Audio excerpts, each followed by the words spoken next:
Mariana Benítez es vocera de la campaña de José Antonio Meade, candidato a la presidencia de la República por la coalición Todos por México.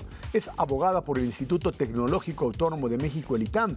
Es maestra en Derecho por la Universidad Tufts en Massachusetts. Fue subprocuradora general de la República, secretaria técnica de la mesa directiva de la Cámara de Diputados y secretaria técnica de la Comisión de Gobernación en el Senado de la República. En el PRI es secretaria general del Organismo Nacional de Mujeres Priistas.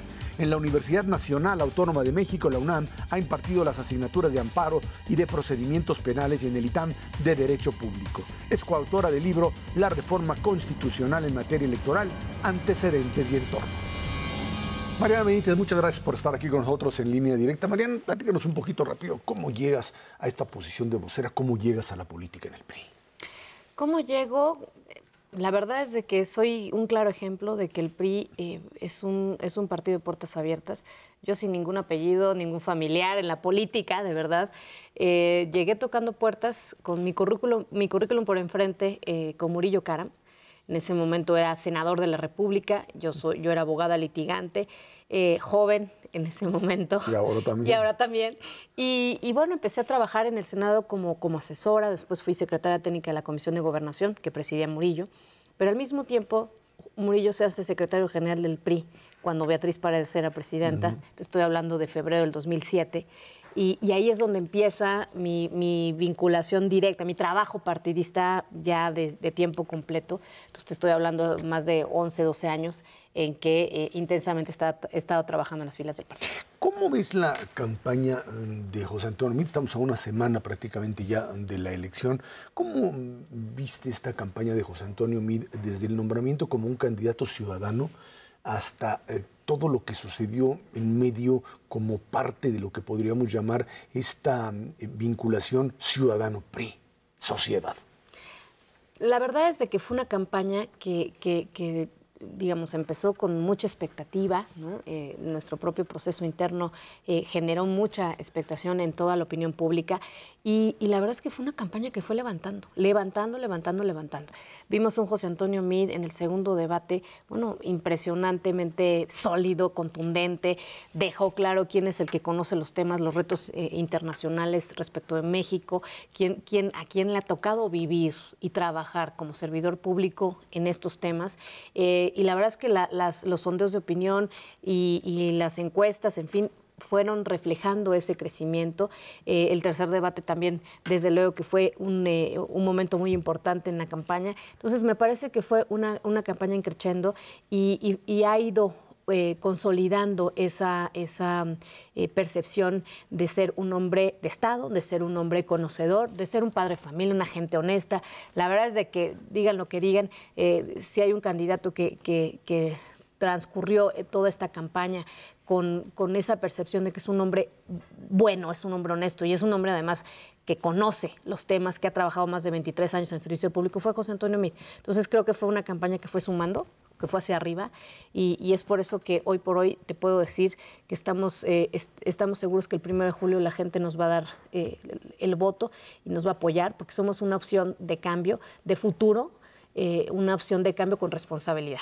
Ahora, esta dualidad, por un lado, un PRI que tuvo o que tiene una visión, la sociedad tiene de él una visión todavía negativa por los temas de seguridad y corrupción fueron el centro, por un lado, frente a la figura de un Meade que dice, un momentito, el que está contendiendo soy yo, no es Enrique Peña Nieto, no es... Esta idea de decir, aquí hay que hacer un corte y una ruptura frente a lo que ha sucedido ahora para replantear todo el modelo de aquí en adelante. Yo lo entiendo así. Desde luego que en el partido coexisten muchas visiones que comparten. Por cierto, la gran mayoría, esta idea de José Antonio Meade de acercarnos más a la gente.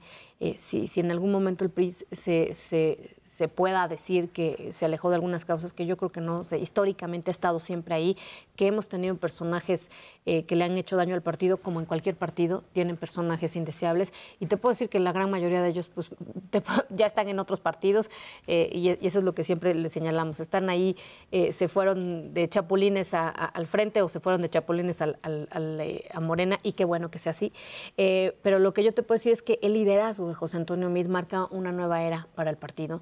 Desde luego que es un liderazgo que suma, es un liderazgo que incluye, que no confronta, sino que es capaz de poder articular las grandes visiones que hay, insisto, en este partido, es decir, la que corresponde al sector obrero, al sector popular, las mujeres, los jóvenes, y en eso estamos. Ha logrado ser un candidato que, si bien es ciudadano, porque lo es, y no tiene, como se dijo desde el principio, no tiene partido, es decir, no militaba en un partido antes de esto, hoy por hoy ha tomado con todo el liderazgo del partido, ha tomado la fuerza del priismo, porque reconoce que es la militancia más comprometida, porque reconoce que somos más, la gran mayoría de priistas, hombres y mujeres, que queremos un cambio y que también nos han enojado los errores que se hayan cometido en el pasado, te puedo hablar de décadas atrás, pero que queremos también apostarle a un liderazgo incluyente, un liderazgo que sepa a dónde podemos o debemos llevar a nuestro México.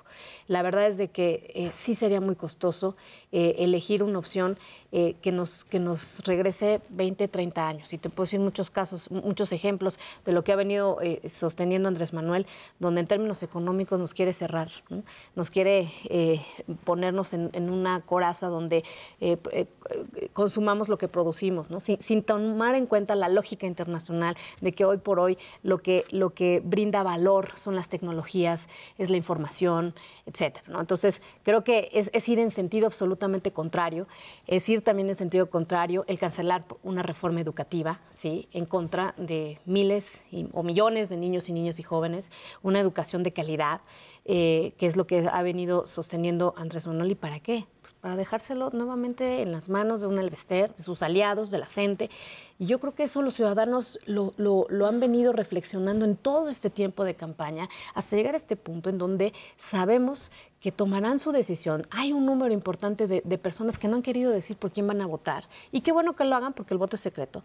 Y que sabemos que el 1 de julio van a tomar una gran decisión, una decisión responsable que está pensando no nada más en los siguientes 6 años, sino en lo bien que puede hacerle a México, seguir en una ruta de futuro, una ruta donde nos abramos al mundo, una ruta donde le apostemos a la educación, o también está consciente del daño que le haríamos a nuestro país, a nuestras familias, a nuestras generaciones que vienen atrás, de apostarle a una opción que realmente confronta, desune a los mexicanos, que realmente desdeña a quienes opinan contrario a sus postulados, y donde realmente no entienden el momento que vive México. Sí, de enojo, sí hay hartazgo de seguir viendo problemas que no se han resuelto, pero también de que la ciudadanía, el mundo ha cambiado, y que hoy por hoy tenemos que ir abriéndonos al mundo, insisto, apostando por que el talento de las personas, de nuestra niñez, de nuestra juventud, sea lo que realmente mueva a México a otro nivel, a un nivel de potencia. Estamos platicando con Mariana Benítez aquí en Línea Directa.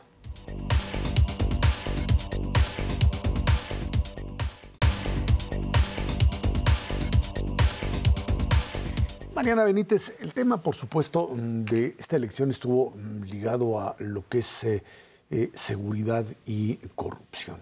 Y aquí, pues, por un lado hay esta visión en donde el hecho de que una persona se asuma como totalmente honesta resuelve prácticamente los problemas de seguridad y también de corrupción. Y luego viene la discusión sobre qué tipo de instituciones van a controlar esto. ¿Cómo vamos a cambiar este paradigma, o sea, este planteamiento en donde, pues, si no hay pesos y contrapesos, si no hay mecanismos de transparencia, esto no va a funcionar? Y sabemos muy bien que estas dos problemáticas siguen estando, por un lado, ligadas, y que sería el gran desafío de aquí en adelante. ¿Cómo reducir, controlar el tema corrupción, impunidad, por supuesto, y cómo reducir sustancialmente el tema de un modelo de inseguridad que no alcanza todavía a resolver los problemas de las personas? A ver, en este punto José Antonio Meade ha sido totalmente asertivo en darle al diagnóstico. Que estamos sobrediagnosticados, pero digamos, una de las principales razones, muy fácil, de por qué no termina de funcionar esto, como bien apuntas, es que hay un debilitamiento absoluto de las instituciones locales. Es decir, hemos durante los últimos años trabajado profundamente en el nuevo sistema de justicia penal, en fortalecer a la Fiscalía. Se hizo una reforma, la Fiscalía General me refiero.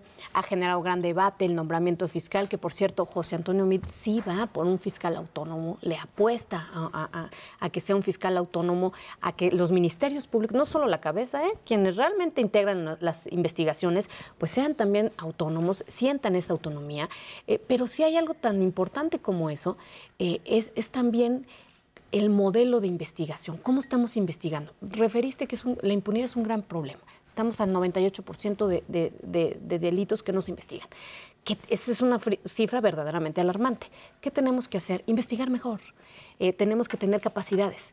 Pero si 9 de cada 10 delitos se cometen en el ámbito local, es decir, son responsabilidad de las fiscalías o procuradurías locales, pues también tenemos que mirar hacia allá. Y ahí te puedo decir que ha habido, en términos generales, un abandono. Yo cuando fui su procuradora lo veía, ¿no?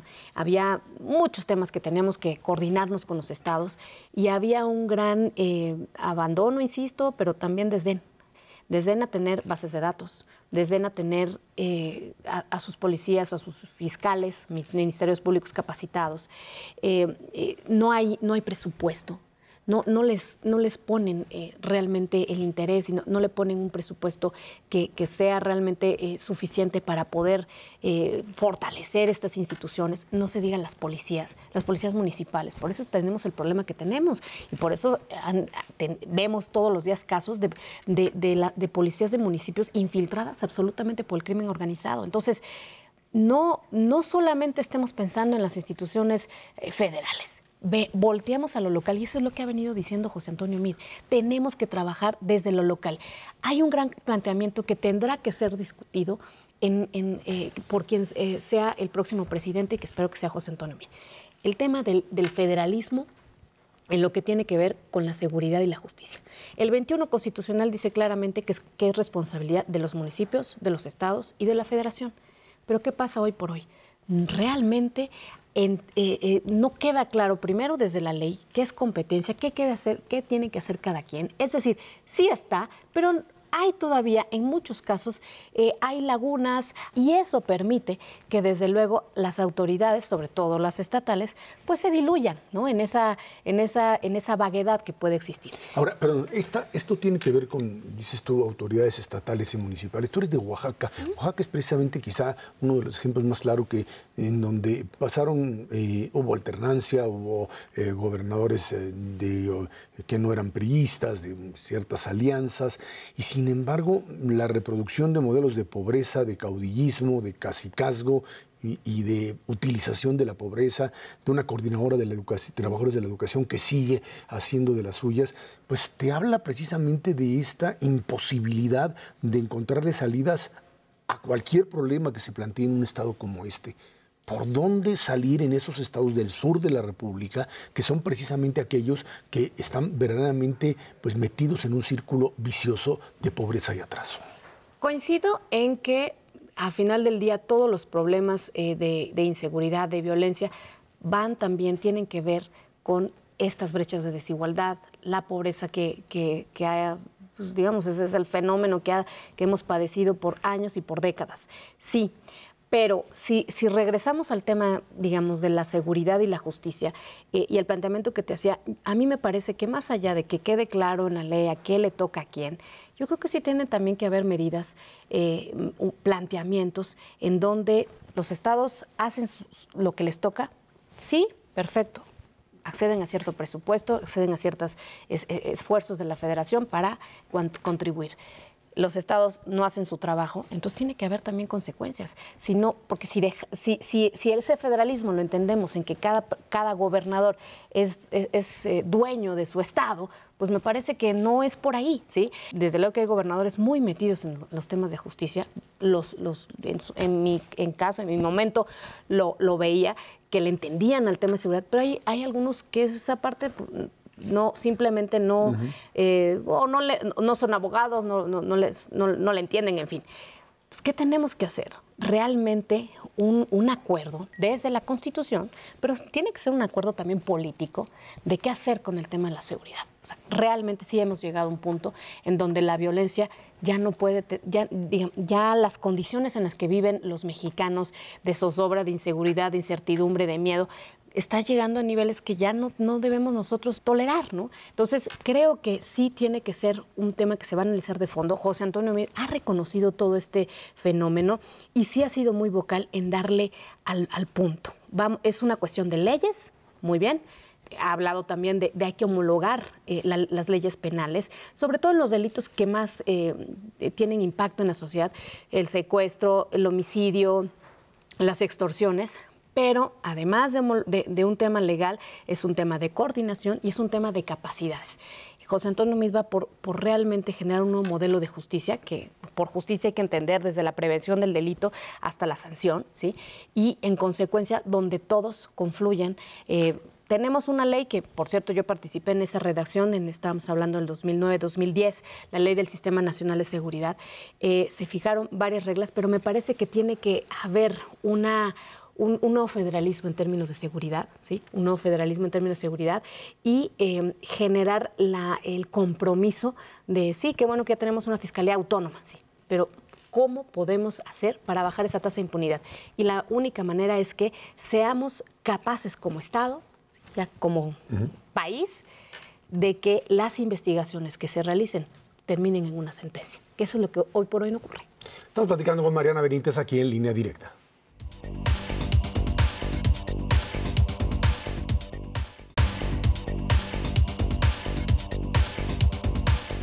Mariana Benítez, la decisión de la próxima semana, dicen, es sobre qué tipo de país vamos a tener en el futuro.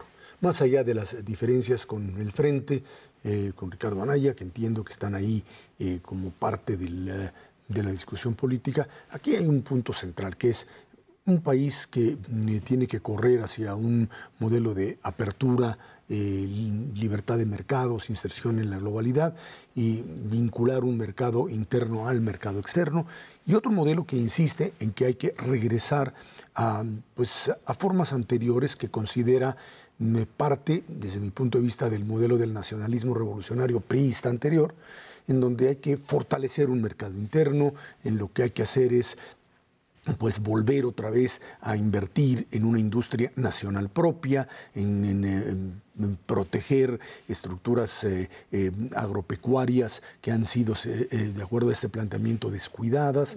Y esto sí rompe, digamos, con una trayectoria de 20 y tantos años para tratar de mover el modelo en un sentido diferente. Esa es la diferencia, esa es la apuesta que México estará votando, o esas son las apuestas que México estará votando la próxima semana. Así es, digamos, así lo pones en términos, vamos a decirlo así, económicos. ¿No? Pero también hay en otras arenas grandes contrastes, ¿no?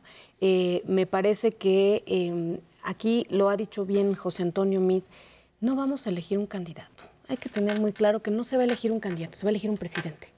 Entonces, en consecuencia, pues más allá, hay que saber más allá del discurso, qué ideas tienen, los cómo, y me parece que ha quedado muy claro, en el caso particular de Andrés Manuel, que no tiene los cómo, ¿no?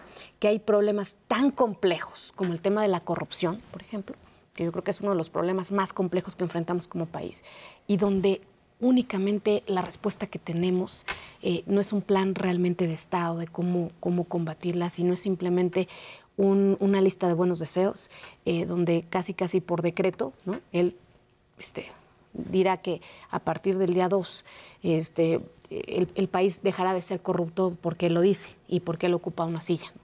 Entonces, me parece que no se ha sido serio en ese sentido de realmente presentar una propuesta. Contrario a eso, José Antonio Meade, sí.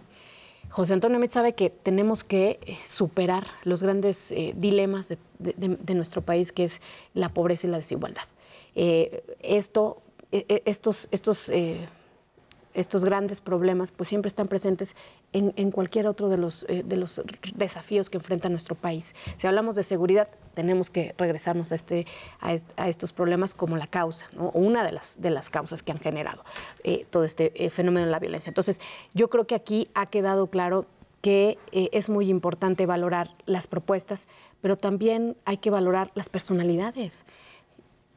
¿Cuántos líderes han dicho, y bueno, comunicólogos, politólogos, a ver, más allá de una propuesta, hay también que ver cómo reacciona esa persona, ese líder o ese candidato, ¿no? Es congruente, digamos, permite la crítica, la valora, está digamos, goza de buena salud, es tolerante, no es tolerante, en fin, se comporta con civilidad, con gentileza, aún con sus adversarios, respeta las libertades. ¿Cuál es su visión respecto de, digamos, fenómenos importantes también de la seguridad? A ver, una de los grandes postulados de Andrés Manuel que preocupó a la ciudadanía y que hoy por hoy te puedo decir que un gran número de mexicanos, por supuesto que valoraron su voto, fue el tema de la amnistía, ¿no? Entonces, a nosotros, más allá de decir, bueno, es una alternativa que él está viendo para pacificar este país, también se puede ver desde un punto de vista más profundo, decir, ¿no fue un guiño a la delincuencia? La verdad es de que en este país donde hay millones de víctimas, porque hay que decirlo así, pues una idea de esas, por supuesto que lastima, ofende, enoja, ¿no? Y creo que lo que menos necesita el país es sentarse a platicar y a dialogar y tomarnos un café como tú y yo con los delincuentes. Entonces nos parece que fue más allá que un cómo de resolver el problema de la inseguridad, pues pudo haber sido, o lo es, un guiño a la delincuencia. Y fue muy criticado, desde luego, con las listas plurinominales que postuló Andrés Manuel, ¿no? Está el tema de Nestor, está el tema de Napoleón Gómez Urrutia, y no se movió de ahí, ¿no? Entonces, creo que todos esos, todo lo que vimos en esta campaña a lo largo de 90 días y lo que vimos en la precampaña, que fueron muchos días donde vimos en plena exposición a estos candidatos, me parece que hay suficientes elementos al día de hoy para tomar una decisión. Hay suficientes elementos para saber qué país, imaginarnos, para hacer este ejercicio de imaginación, de qué país tendríamos con cada uno de los candidatos. Me parece que ya no voy a pintar más el caso de Andrés Manuel, pero sí te puedo decir cuál sería el país que yo imagino en el caso de que José Antonio Meade sea presidente. Imagino un país donde primero haya pleno respeto a los poderes. Que eso es una premisa fundamental. Es decir, al legislativo lo que le toca, al judicial lo que le toca, y los poderes autónomos que hoy por hoy existen, ¿sí? Un país donde se llama al diálogo, se llama a la construcción de consensos, ¿sí? Un liderazgo que ejerce un presidente, un liderazgo incluyente, un liderazgo que escucha, ¿sí? Y que lo que quiere es, como un primer punto de la agenda, es combatir la corrupción. Entonces, será un presidente que no tenga fuero, que se esfuerce día con día en hacer que toda la administración pública federal, que esa sí dependerá de él, pues sean servidores que rindan cuentas, que presenten su 7 de 7, que haya una institución independiente que evalúe esta evolución patrimonial de cada uno, porque desde ahí vamos a ir detectando quiénes están enriqueciendo con el erario público. Un país donde el propio presidente sea alguien que priorice el tema de seguridad y busque la manera de plantear, insisto, un nuevo federalismo para que todos se hagan cargo de lo que tienen que hacer. Entonces, me parece que ya hay suficientes elementos para que hoy por hoy los que nos están viendo, supongo, hayan tomado una decisión, y espero que sea la decisión correcta. Honestamente te lo digo como madre de familia y como mexicana. Mariana Benítez, muchísimas gracias por haber estado aquí. Al contrario, muchísimas gracias, Sergio. Fue Mariana Benítez aquí en Línea Directa.